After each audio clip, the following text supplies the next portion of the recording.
So it's worth 200 Australian dollars back then. So Australian dollar, $200.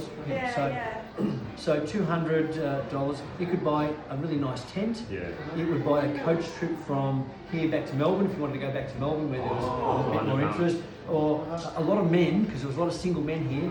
A lot of men would basically make it disappear using alcohol. Some men, of course, wanted to get out of being a digger, and so they might invest in some carpentry tools, or some people might buy something in Melbourne, bring it up here, and sell it for a profit. Making a little business.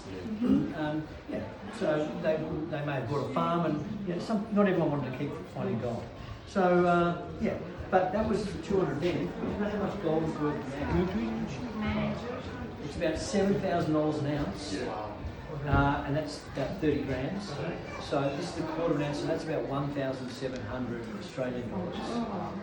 And I've got 2 ounces here. That's 2 ounces. Hold that. That's 2 ounces at 7,000 an ounce. So that's $14,000 just there. Yeah, it's quite heavy, isn't it? It's a very dense. It's a very dense metal. In fact, the indigenous Aboriginal people, they didn't want gold. Do you know why? Because gold is a soft metal, and it's not very useful for tools. So it's not like a hard, stone's better than gold. But it's just the peasant, and it's the shepherds, the sheep farmers of the day.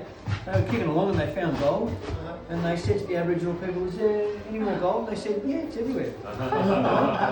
It's only the Europeans and the Chinese that say this is worth money. Just think about it. To the indigenous people, it's not worth anything back then. But now we've said gold is important. We've said that that's worth $1,700.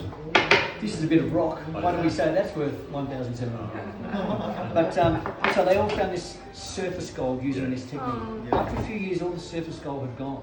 Just think, 40,000 men in this area, basically turning the entire surface of the earth over, trying to find gold.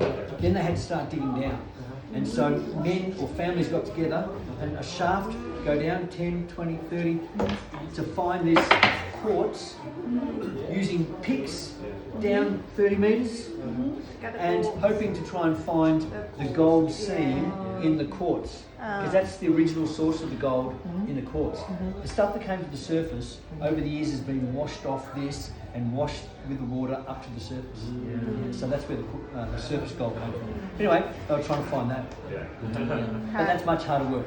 And eventually, businessmen like me would invest in a bigger mine and more equipment and start employing people, and just everything starts small.